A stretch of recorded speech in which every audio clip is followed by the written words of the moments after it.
오늘 또 잠언서에 있는 말씀 가운데서 새 구절을 살펴보게 됐습니다.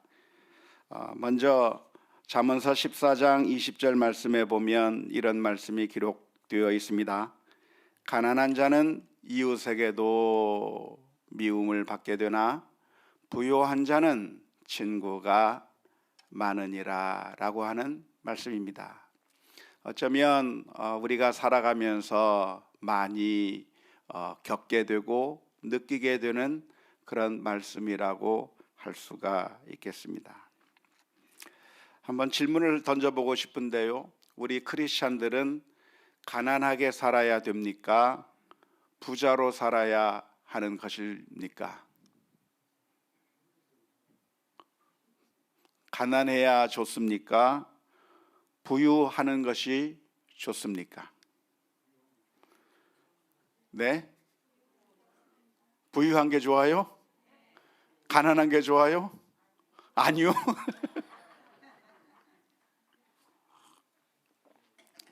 솔직하게 대답해 줘서 감사합니다. 가난이 좋은가? 아니면 부한 것이 좋은가? 우리 크리스천들이 가난하게 살아야 되는가? 부자로 살아야 하는가? 라고 하는 그 질문에 대한 대답은 어떠한 맥락에서 질문을 던지느냐에 따라서 답이 달라질 것입니다. 성경에는 어느 구절에서는 가난해야 된다고 말씀하는 구절도 있는가 하면 어느 구절에서는 오늘 잠언서의 말씀과 같이 우리가 부유할 것을 가르치는 말씀도 동시에 존재하고 있기 때문에 그렇습니다. 먼저 한편으로 우리가 성경을 읽다 보면 성경에서는 우리가 가난해야 할 것을 가르치고 있는 그런 구절들이 많이 있다고 하는 것을 알 수가 있습니다. 가장 대표적인 구절을 꼽으라고 한다면 마태복음 5장 3절의 말씀일 것입니다. 심령이 가난한 자는 복이 있나니 천국이 그들의 것임이요 라고 기록하고 있습니다. 마태복음에서는 심령이 가난한 자라고 표현하고 있지만 누가복음 6장 20절은 똑같은 말씀일 거라고 생각이 드는데 여기에서는 심령이라고 하는 말이 빠져 있습니다. 예수께서 눈을 들어 제자들을 보시고 이르시되 너희 가난한 자는 복이 있나니 하나님의 나라가 너희 것임이요 라고 말씀해 주셨습니다. 부자들에게 하나님의 나라가 있다고 말을 하지 않고 돈을 많이 가지고 있는 사람들, 재물이 많은 사람들에게 하나님의 나라가 있다고 말하지 않고 예수님의 말씀에 가난한 자에게 하나님의 나라가 주어지는 것이라고 말씀하고 있기 때문에 이 말씀만 보면 우리 크리스천들은 가난해야 되는 것이라고 생각하기가 쉽습니다. 더 나아가서 성경 다른 곳에 보면 부자에 대한 경고의 말씀도 있습니다. 누가복음 18장 24절에서부터 25절 말씀에 보면 예수께서 그를 보시고 이르시되 재물이 있는 자는 하나님의 나라에 들어가기가 얼마나 어려운지 낙타가 바늘 귀로 들어가는 것이 부자가 하나님의 나라에 들어가는 것보다 쉬우니라 하시니 그랬습니다. 낙타가 바늘귀로 들어갈 가능성이 있습니까? 불가능합니까? 불가능하죠. 낙타가 바늘귀로 도무지 들어갈 수 없는데 그것보다 더 어려운 것이 무엇이냐면 부자가 천국 가는 것이 더 어렵다고 말씀해 주신 것이니까 누가복음 18장의 말씀에 의하면 부자가 천국을 간다는 얘기입니까? 못 간다는 이야기입니까? 네? 못 간다는 얘기예요. 불가능한 것보다도 더 어렵다. 아예 불가능한 것보다도 더 어려운 것이 부자가 천국에 가는 것이라고 말씀해 주신 것입니다. 따라서 이런 말씀들을 살펴보면 우리 크리스천들은 부자가 돼야 되나요? 가난해야 됩니까? 가난해야 되는 것이죠. 다행입니까? 불행입니까?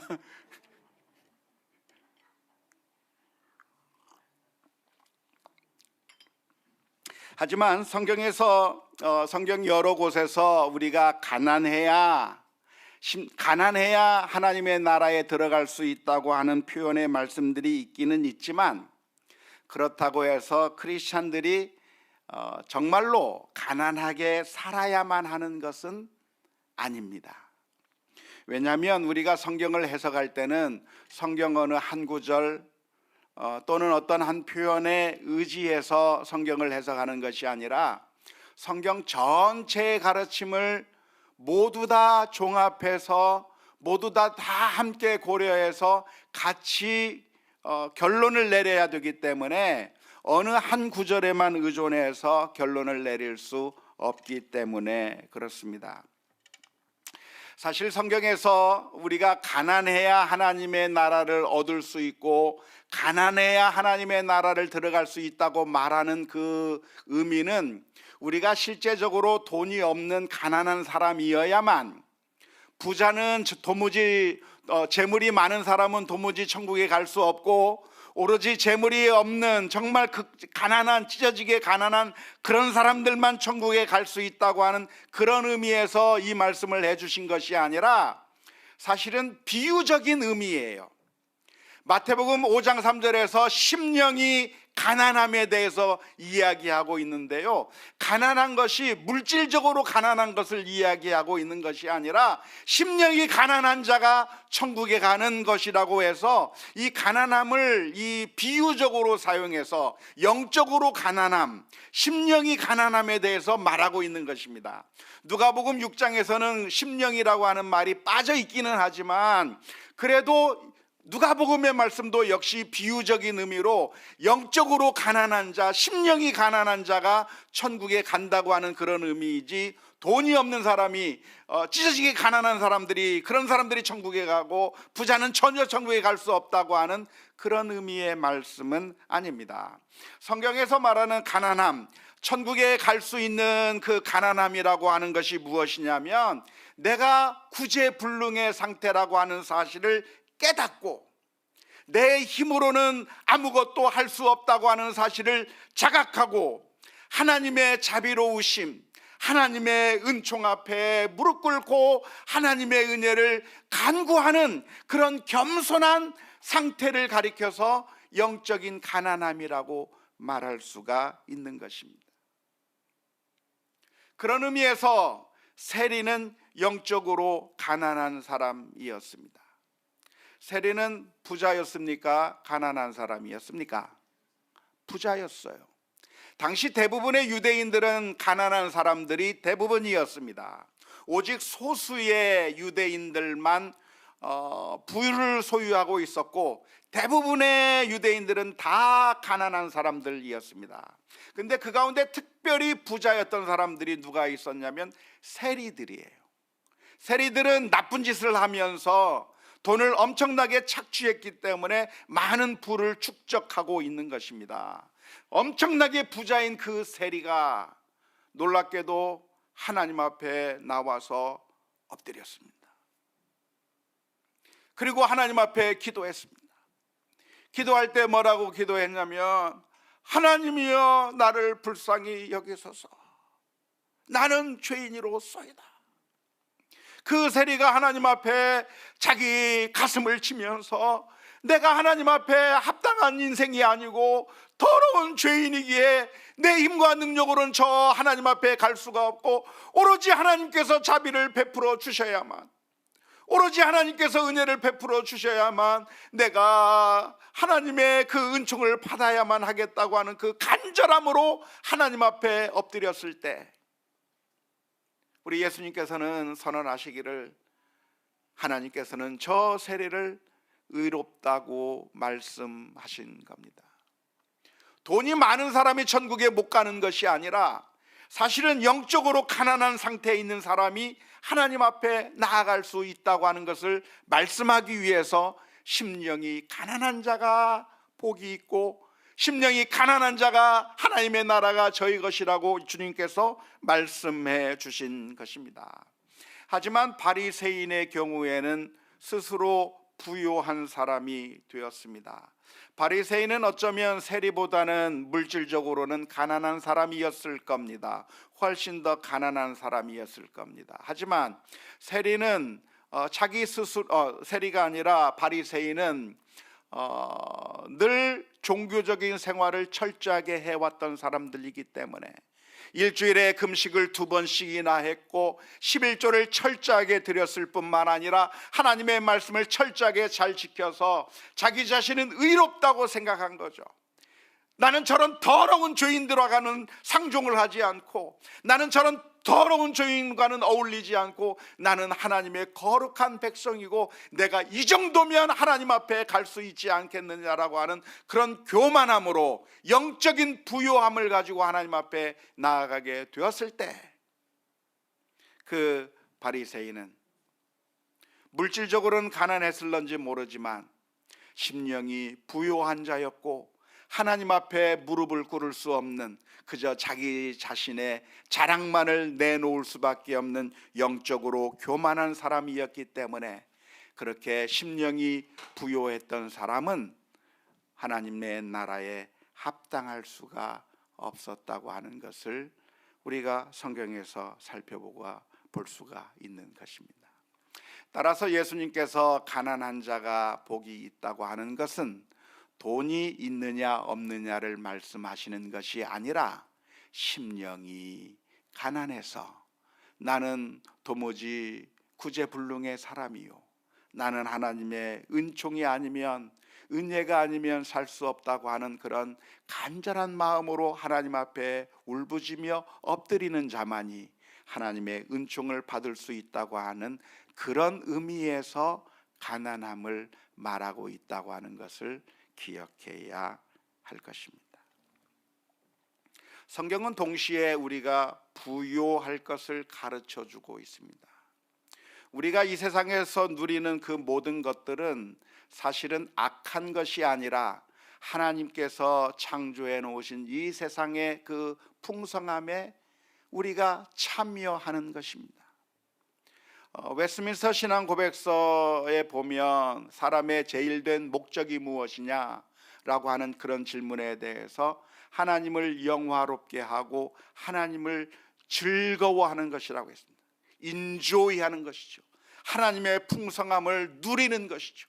하나님의 하나님 되심을 우리가 체험하고 만끽하는 것이라고 했는데, 하나님께서 창조하신 이 세상의 물질을 죄악시해버리고 터부시해버리고 그것과 함께 살아가지 않는 게 좋은 것이 아니라, 사실은 우리가 하나님께서 주신 모든 것들을 잘 활용하고 우리가 아침부터 저녁까지 땀을 흘리며 씨를 뿌리고 우리가 수고하고 애쓰며 땀을 흘린다고 한다면, 우리가 노력하게 된다고 한다면 그만큼 얻을 수 있는 것이고 땀을 흘린 만큼 먹을 수 있는 것이 복된 것이라고 성경은 가르쳐주고 있는 것입니다.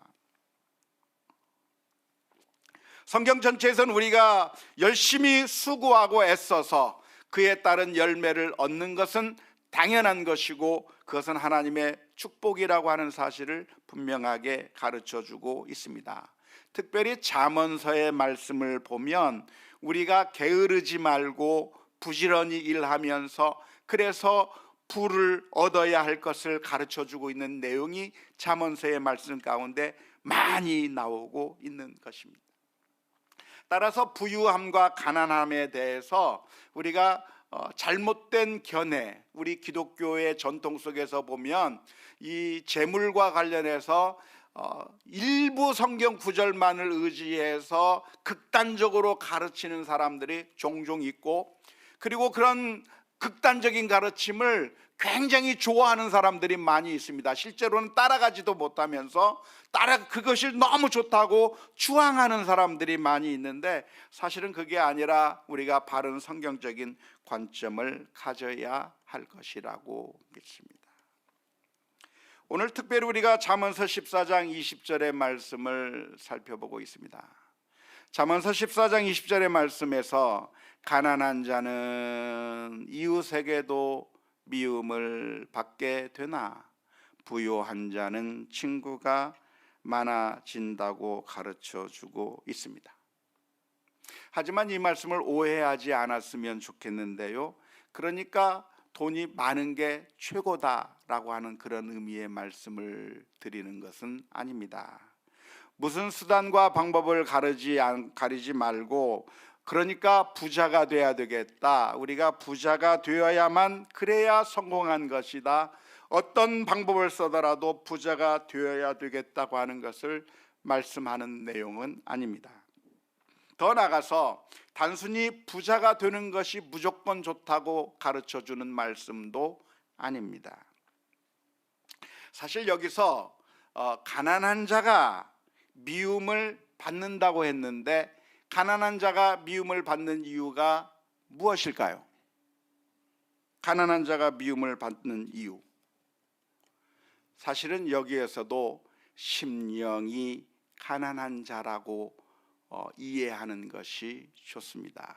마음이 가난한 자, 심령이 가난한 자라고 보는 것이 좋겠는데요, 심령이 가난한 자가 여기서 마태복음에서의 그런 의미가 아니라, 마태복음에서의 의미는 하나님 앞에서 내가 연약한 존재임을 깨닫는 자를 가리켜서 심령이 가난한 자라고 말하고 있지만, 잠언서에서 말하고 있는 이 가난한 자, 잠언서에서 말하는 이 심령이 가난한 자는 무엇이냐면 하나님을 향해서가 아니라 이웃들을 향한 가난함입니다. 이웃들을 향해서 사랑을 베풀지 않고, 이웃들을 향해서 마음을 쓰지 않고 그저 이기적으로만 사는 삶을 가리켜서 가난한 자라고 말할 수 있는 거예요. 가난한 자란 누군가? 돈이 없는 사람이 가난한 사람이 아니라 심령이 가난한 사람을 말하는 거예요. 다시 말하자면 이웃들을 향해서, 내 주변의 사람들을 향해서 마음이 가난한 사람을 의미하고 있는데, 이웃들을 향해서 마음이 가난한 사람들은 그 이웃들에게 미움을 받게 된다고 하는 겁니다. 가난한 자는 그 심령이 가난하기 때문에 이웃들에게 사랑을 베풀 수가 없습니다. 오직 이기적으로만 사는 것이고, 나의 것을 챙기기만 하면서 이기적으로 사는 삶을 살게 되는 것이죠. 사랑의 5가지 언어라고 하는 그 책에서 말하고 있는 것처럼, 내가 다른 사람을 사랑한다고 하는 것을 보여주기 위해서는 여러 가지 방법들이 있지만, 그 중에 하나가 무엇입니까? 내가 선물이라도 하면서, 내 마음을 전할 수 있는 것을 선물이라도 하면서 내가 그를 사랑하고 있다고 하는 사실을 보여주어야 될 텐데, 심령이 가난한 사람은 이기적인 사람이고, 그리고 나 자신만을 생각하는 사람이기 때문에 다른 사람들에게 사랑을 베풀 수 없는 것이고, 사랑을 베풀지 않기 때문에 자동으로 어떤 결과를 가져오게 됩니까? 나는 외로워지는 것이죠. 우리 주변에 사랑의 물을 뿌려야 우리 주변이 초장으로 변하고 꽃이 피고 아름다운 환경으로 변화가 될 텐데, 우리 이웃에게 사랑을 베풀지 않고 닫아버리고 사랑의 물줄기를 전혀 이웃 주변으로 뿌리지 않게 될 때, 우리 주변이 점점 메말라가서 광야와 같이 되어버리는 것이고, 어느 순간에 내가 광야 한가운데 나 혼자 서 있는 것 같은 그런 느낌을 받게 되는 것이고, 그 이기적인 사람, 다른 사람들을 향해서 사랑을 베풀 수 없는 심령이 가난한 사람은 결국 많은 사람들로부터 외면을 당하고 외로움을 탈 수밖에 없고, 그리고 미움을 받을 수밖에 없다고 하는 그런 의미입니다. 부자는 많은 친구가 있을 것이다, 부유한 자는 친구가 많을 것이다 라고 하는 그 말은, 그러니까 돈이 많으면 그 주변에 사람들이 몰려든다고 하는 이야기가 아니라 마음의 부유함을 나타내는 것이죠. 내가 가난해도 콩 한 조각이라도 나누어 먹을 수 있는 여유로운 마음, 불쌍한 사람을 보면 돕고 싶은 그 마음, 따뜻한 말 한마디라도 전해줄 수 있는 그 마음, 그런 마음을 가지고 있는 자는 마음이 부요한 자라고 말할 수 있는 것이고, 단순히 돈이 많다고 하는 것을 의미하는 것이 아니라 내가 하나님 앞에서 받은 그 사랑을 생각하며 나 혼자 이기적인 삶을 사는 것이 아니라 마음이 열려 있어서, 마음이 부요로워서 함께 이웃들과 사랑을 나누며 사는 자가 바로 부요한 자라고 말할 수 있고, 그렇게 부요한 자들에게는 사람들이 몰려들게 되어 있고 친구들이 들러붙게 되어 있다고 하는 것입니다. 오늘 우리가 이 말씀을 읽으면서 절망을 느끼지 않았으면 좋겠습니다. 우리 가운데는 재정적으로 그렇게 넉넉한 여유가 없는 분들도 계시는데요, 나는 가난하기 때문에 나는 미움을 받는 존재인가? 라고 절망적으로 생각하지 마시기 바랍니다. 왜냐하면 이 말씀은 내가 재정적으로 여유가 있느냐 없느냐의 문제를 이야기하고 있는 것이 아니라 마음의 문제를 이야기하고 있는 것이기 때문에 그렇습니다. 기본적으로 우리가 아무리 가진 것이 없어도 우리는 충분히 사랑을 표현할 수 있을 만큼 부유할 수 있어요. 아무리 가난해도 사랑을 표현할 수 없을 만큼 가난한 사람은 단 한 사람도 없어요. 그러기에 우리가 가진 것 여부가 우리의 삶을 결정하는 것이 아니라 우리의 마음의 상태가 우리의 삶을 결정하는 것이죠. 사랑을 줄 수 없을 만큼 가난한 자도 없고, 사랑을 받지 않아도 될 만큼 부유한 사람도 없다고 하는 그런 찬양이 있는데, 우리는 아무리 가난한 삶을 산다고 할지라도, 내가 우리나라에서 가장 가난한 사람이라고 할지라도 그 사람의 마음만큼은 따뜻한 부자일 수 있습니다. 우리들의 어머니를 보면, 우리들의 아버지를 보면 그렇게 느끼지 않습니까? 이제 우리들의 어머니, 우리들의 아버지는 더 이상 줄 수 있는 것이 거의 없어요. 하지만 그 마음이 너무나도 따뜻하기에, 그 마음이 부유하기 때문에 자녀를 위해서 다 주고 싶은 것이 느껴지게 되는 것이고, 그래서 그 부모님을 볼 때 사랑하는 마음이 들지 않을래야 들지 않을 수 없는 그런 모습을 우리 부모님을 보면서 존경하게 되고 사랑하게 되는 것처럼, 내가 아무리 가난하다고 할지라도 우리가 이웃들과 나눌 수 없는 것이 아니라 우리에게 있는 그 모든 것들을 함께 나눌 수 있는 것이죠. 따뜻한 말 한마디로 나눌 수 있는 것이고, 손 한번 잡아주는 것으로 나눌 수 있는 것이고, 우리가 가지고 있는 그 모든 것들로 함께 마음이 부요한 자가 된다고 한다면 사람들을 향해서 충분히 사랑을 나눌 수 있는 것이고, 그러한 사람들은 수많은 친구들을 얻게 되는 것이고, 그렇지 않고 내가 아무리 많이 가지고 있다고 할지라도 마음의 문을 닫아버리고 이웃을 향해서 사랑을 표현하지 않고 따뜻한 말 한마디 건넬 수 없는 그런 사람이라고 한다면, 그 사람은 이웃으로부터 미움을 당할 수밖에 없다고 하는 사실을 기억해야 될 줄로 믿습니다. 잠언서 14장 21절의 말씀을 보면, 이웃을 업신여기는 자는 죄를 범하는 자요, 빈곤한 자를 불쌍히 여기는 자는 복이 있는 자니라 라고 말씀해 주고 있습니다. 이 말씀은 바로 앞에 있는 20절의 말씀과 연관지어서 생각해 볼 수가 있겠는데요, 20절에서는 가난한 자가 사랑을 표현하기 때문에 표현할 수 없기 때문에, 가난한 자는 그 마음의 옹졸함 때문에, 이기적인 모습 때문에 사랑을 표현하지 못해서, 그래서 이웃들로부터 외면당하고 혼자가 될 수밖에 없고, 그리고 미움을 당하게 될 거라고 하는 사실을 20절에서 살펴봤는데, 21절에서는 한 단계 더 나아가서 무슨 이야기를 합니까? 그것은 죄다라고 이야기하고 있는 것입니다. 이웃에게 따뜻한 사랑을 전해 주어야 될 텐데 이웃에게 따뜻한 사랑을 전해주는 것이 아니라 업신여겨 버리고 불쌍히 여기지 않고 사랑을 표현하지 않는 그것은 결국 죄를 범하는 것이라고 말씀하고 있는 것입니다. 우리는 종종 죄라고 하는 것은 적극적으로 다른 사람들에게 해를 입혀야만 죄라고 생각하는 경향이 있습니다. 내가 남의 것을 훔치거나 사람을 죽이거나 아니면 못된 짓을 하거나 이렇게 적극적으로 나쁜 짓을 해야만 죄라고 생각하는 그런 경향이 있는데요, 성경의 개념은 무엇이냐면 그렇게 적극적인 잘못뿐만 아니라 내가 사랑을 할 줄 알고도 행하지 아니하면 그것이 죄라고 성경은 가르쳐 주고 있는 것이죠. 그러니까 20절의 말씀 가운데서 심령이 가난해서 나누지 못하는 따뜻한 사랑을 표현할 수 없는 그런 것은 단순히 이웃들에게 미움을 받는 것 정도를 떠나서 21절에서는 한 단계 더 나가서 이야기하는 겁니다.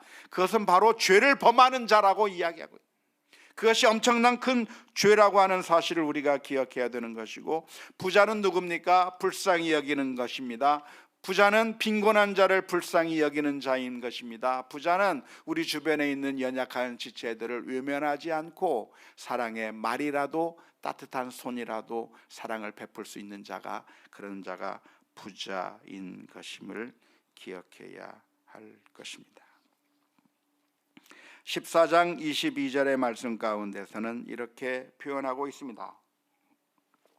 악을 도모하는 자는 잘못 가는 것이 아니냐. 선을 도모하는 자에게는 인자와 진리가 있느니라. 악을 추구하는 것은 잘못 길을 가는 것입니다. 그것은 잘못된 것이죠. 악을 추구하는 자는 잠깐 동안 성공하는 것 같고, 그리고 때로는 많은 사람들이 부러워하는 자리에 올라갈 수도 있을 것입니다. 하지만 그것이 잘못된 것이라고 하는 사실을 우리는 성경을 보면서 알아야 합니다. 아무리 그 잠깐 동안의 결과가 대단한 것처럼 보인다고 할지라도 악을 추구하는 것은 결국에는 망하는 길이요 하나님으로부터 심판을 받을 수밖에 없는 거라고 하는 사실을 기억해야 되는 것이고요. 악을 행하는 자에게는 무엇이 없을까요? 인자와 진리가 없는 것이죠. 바로 그 뒤에 줄입니다. 선을 도모하는 자에게는 인자와 진리가 있겠지만 그러나 악을 행하는 자에게는 인자와 진리가 없다라고 하는 것을 우리가 앞뒤 구절을 대조해 가면서 볼 수가 있겠습니다. 선을 행하는 자에게는 인자와 진리가 있다고 했는데, 도대체 선을 행하는 자에게 인자와 진리가 있다고 하는 게 무슨 의미일까요? 여기서 인자라고 하는 말이 무슨 말이고 진리라고 하는 말이 무슨 말일까요? 한번 도표를 한번 보도록 하겠습니다. 성경에서 인자라고 번역된 말은 히브리어로 하세드라고 하는 말입니다. 하세드. 이 하세드라고 하는 말은 긍휼, 은혜, 인자, 사랑과 같은 말로 번역할 수 있는 것입니다. 하나님의 그 하세드, 하나님의 그 사랑을 의미하는 것이죠. 진리는 뭐냐? 에메트라고 하는 단어인데, 이 진리라고 하는 에메트라고 하는 단어는 진리, 참, 성실, 신실, 흔들림이 없음이라고 하는 그런 표현인데, 이 헤세드와 에메트는 항상 같이 성경에 등장할 때가 많습니다. 오늘 잠언서 14장 22절에서도 인자와 진리가 있느니라 그랬습니다. 인자와 진리가 있느니라 할 때가 헤세드와 에메트가 있다라고 하는 표현입니다. 그러면 도대체 왜 인자가 있고 진리가 있다는 게 도대체 무슨 말인가? 라고 잘 확 마음에 와닿지 않잖아요. 이게 무엇이냐면 소위 hen dia this라고 하는 표현법입니다.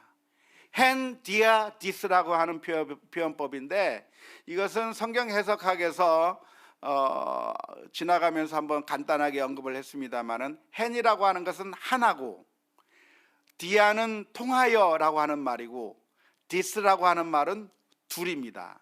그러니까 hen dia this를 번역하면 무슨 뜻이 되겠습니까? 두 개를 가지고 하나의 사상을 나타내는 것을 가리켜서 hen dia this 용법이라고 하는 것이죠. 그러니까 지금 이 헤세드와 에메트가 hen dia this 두 개를 가지고 하나의 사상을 나타내기 위해서 사용된 거라고 할 수 있는 것인데, 뭐냐면 흔들림이 없는 은총, 거짓이 없는 은총, 하나님의 흔들림이 없고 변함이 없고 참되고 신실한 하나님의 은혜와 자비를 나타낼 때 어떻게 표현하냐면 인자와 진리가 있느니라라고 표현하는 거예요. 그래서 성경에서 은혜와 진리, 인자와 진리, 인자와 성실, 은혜와 성실, 은혜와 신실, 이런 표현이 나온다고 하면 어떻게 이해를 해야 해요?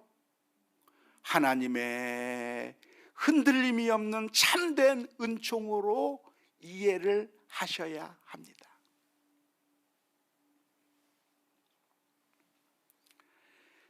이 헤세드와 에메트가 나온 성경 구절들을 몇 개 찾아보겠습니다. 요한복음 1장 14절 말씀. 말씀이 육신이 되어 우리 가운데 거하심에 우리가 그의 영광을 보니 아버지의 독생자의 영광이요 은혜와 진리가 충만하더라. 그 얘기는 무슨 얘기냐면 하나님의 신실하신 은혜, 하나님의 확고한 변함이 없는 그 은혜가 충만한 것이다 라고 하는 그런 의미입니다. 요한복음 1장 17절에서도 역시 마찬가지입니다. 율법은 모세로 말미암아 주어진 것이요 은혜와 진리는 예수 그리스도로 말미암아 온 것이라. 이 말의 의미는 무엇이냐면 하나님께서 우리를 향해서 퍼부어 주시는 확고한 그 은혜는 예수 그리스도로 말미암아 온 것이라고 하는 그런 의미로 이해해야 합니다. 사무엘하 2장 6절 말씀에 보면 너희가 이 일을 하였으니 이제 여호와께서 은혜와 진리로 너희에게 베푸시기를 원하고 나도 이 선한 일을 너희에게 갚으리니 했으니, 요 말도 역시 여호와께서 변함이 없는 진실한 은총을 너희에게 베푸시기를 원한다고 하는 그런 의미로 이해해야 합니다. 창세기 24장 27절을 말씀해서 아브라함이 이렇게 말합니다. 이르되 나의 아브라함의 종이 말하죠. 이르되 나의 주인 아브라함의 하나님 여호와를 찬송하나이다. 나의 주인에게 주의 사랑과 성실을 그치지 아니하셨사오며 여호와께서 길에서 나를 인도하사 내 주인의 동생 집에 이르게 하셨나이다 하니라. 여기서 사랑과 성실로 번역된 것이 헤세드와 에메트입니다. 그러니까 하나님의 신실하신 그 사랑, 신실하신 그 은총을 아브라함에게 보여주셨기 때문에 하나님께서 나를 인도해 주셔서 라반의 집, 리브가의 집으로 인도했다고 하는 그런 고백을 아브라함의 종이 하고 있는 것입니다. 또 창세기 47장 29절의 말씀 가운데서도 이스라엘이 죽는 날이 가까움에 그의 아들 요셉을 불러 그에게 이르되 이제 내가 내게 은혜를 입었거든 청하노니 내 손을 내 허벅지 아래에 넣고 인애와 성실함으로 내게 행하여 애굽의 나를 장사하게 하지 아니하도록 하라. 야곱이 유언을 하면서 내게 인애와 성실을 보여달라. 다시 말하자면 끊임없는 변하지 않는 진실한 그 은총을 내게 보여주어서 나를 애굽 땅에 장사하지 말아달라고 그렇게 부탁하는 내용이 되는 것이죠. 뿐만 아니라 출애굽기 34장 6절 말씀에서도 하나님을 설명하면서 이렇게 설명합니다. 여호와께서 그의 앞으로 지나시며 선포하시되 여호와라 여호와라 자비롭고 은혜롭고 노하기를 더디하고 인자와 진실이 많은 하나님이라. 인자와 진실이 많다고 하는 얘기는 뭐냐면 참되신 은총이 많으신 하나님이다 라고 하는 그런 말로 이해해야 하는 것입니다. 교회 이름을 은혜와 진리라고 지은 교회도 있던데 이걸 알고 졌는지 굉장히 궁금하기는 합니다. 아무튼 오늘 14장 22절에서 말씀하고 있는 것이 무엇이냐면 선을 행하는 자에게는 하나님의 변함없는 은총이 있을 것이지만 악을 행하는 자에게는 잘못 가는 것이고 하나님의 변함없는 은총이 주어질 수가 없다라고 하는 것을 이야기하고 있는 것이죠. 우리는 연약해서 늘 반대로 갈 때가 많습니다. 그런데 우리가 악을 행한다고 한다면 하나님의 은총을 기대할 수가 없는 것이죠. 우리가 악을 행하면서 하나님 내게 은총을 허락해 주옵소서 할 수 있나요? 아니요. 악을 도모하는 자는 잘못 가는 것이고 하나님의 그 확고한 은총을 받을 수가 없는 겁니다. 그런데 선을 행하는 자는 하나님의 인자와 은총, 인자와 진리, 즉 확고한 진실하신 그 은총을 받을 수 있다 이야기하고 있는 것이죠. 1만 달란트 빚진 자의 종의 비유에 보면 왕으로부터 1만 달란트를 탕감받은 사람이 길을 가면서 겨우 100데나리온 빚진 종을 붙잡고 그 돈을 갚지 않으면 내가 감옥에 쳐넣겠다 하는 그 이야기가 나옵니다.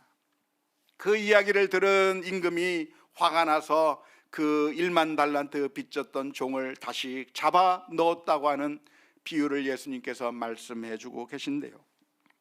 이 비유를 통해서 들려주시는 비유가 의미가 무엇입니까? 우리가 용서하지 않고 사랑을 베풀지 않고 선을 행하지 아니하면서 하나님의 그 은총을 기대하지 말라고 말씀하고 있는 것입니다. 성도 여러분, 오늘은 우리들은 하나님의 은총을 받은 자입니까? 아무런 사랑을 받지 못한 자입니까? 우리는 하나님의 어마어마한 은총을 받은 자입니다. 그러니까 우리는 마음이 부요한 자가 되어야 됩니까? 가난한 자가 되어야 됩니까? 부요한 자가 되어서 사랑을 보여줘야 되는 거죠. 사랑을 나누어줘야 되는 거죠. 아무리 나눌 게 없어도 나눌 수 없는 것이 전혀 없는 사람이 없는 것처럼 우리는 예수 그리스도의 은총을 말로 할 수 없는 하나님의 사랑을 받은 자이기 때문에 그 사랑을 베풀며 살고 이웃에게 부요한 마음을 가지고 너그럽게 사랑으로 대하는 그런 삶을 살아가는 우리 모두가 다 되어야 될 줄로 믿습니다.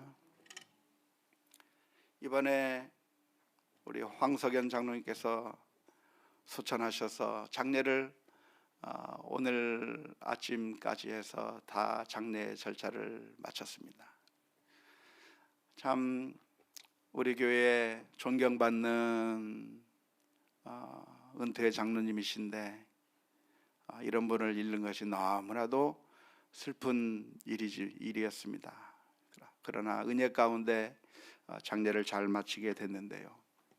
돌아가시기 전에 우리 장로님이 중환자실에 있는 기간 동안 잠시 우리 장로님을 뵐 수 있는 그런 기회를 가졌습니다. 이성 권사님이 그 장로님을 향해서 참 많은 사랑으로 이렇게 돌보는 모습을 보면서 엄청난 감동을 받았습니다. 요즘에는 병원이 너무 까다로워져서 중환자실에 들어가면 면회도 잘 안 시켜줍니다. 예전에는 8시, 5시 해가지고 면회 시간이 있었는데 요즘에는 면회 시간도 없고 가족이라도 해도 면회를 잘 안 시켜주는 아주 까다롭게 그런 상황입니다. 그런데 우리 권사님이 면회도 안 시켜주는 그 전북대 병원을 매일 가는 거예요. 매일 가면서 전북대 병원을 도는 거예요. 그리고 중환자실 앞에 그냥 서 있는 거예요. 빵을 사들고 가서 간호사들에게 좀 주고 나오는 사람들에게 좀 물어보고 또 물어보고 매일 그렇게 하니까 그 간호사들도 너무 잘 알고 그러다 보니까 살짝 보여주기도 하고 그래서 지난 금요일에는 저도 같이 중환자실에 들어가게 돼서 그 장로님 마지막 가는 모습들을 좀 보게 됐는데 조금만 가족들만 들어갈 수 있게 해서 잠시만 보고 나와야 되는데 한 5분 정도 보는 시간이 주어진 것 같아요. 그런데 들어가서 막 이야기를 하면서 손도 만지고 양말도 갈아 신기고 하면서 자 이제 시간 됐으니까 이제 다른 가족들이랑 교환하세요. 그러니까 예 알겠습니다 해놓고 또 안 나가고 또 붙들고 그래서 이제 시간 됐습니다 이제 나가세요. 그러니까 예 알겠습니다 나갈게요 해놓고 또 안 나가고 또 그러면서 한 30분을 그렇게 막 그 장로님을 붙들고 있는 그 모습을 보면서 참 그 사랑과 헌신이 참 너무나도 감동적이구나 하는 것을 느꼈습니다. 그런데 그 모습을 보면서 바로 하나님께서 우리를 향한 사랑도 그렇게 하셨구나.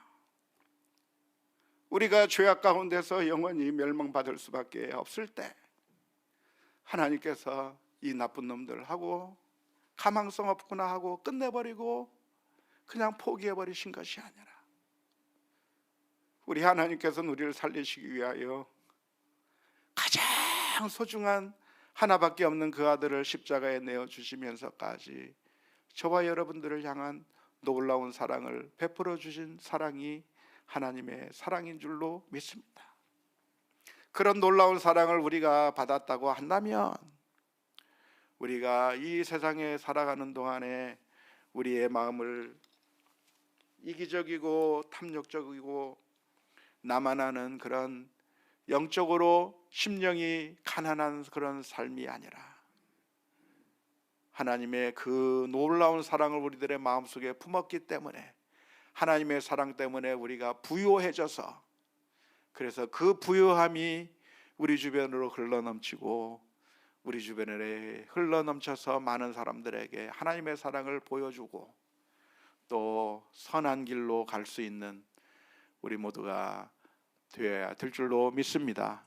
늘 넘어질 때마다 하나님 다시 한번 회복할 수 있는 은혜 허락해 주옵소서.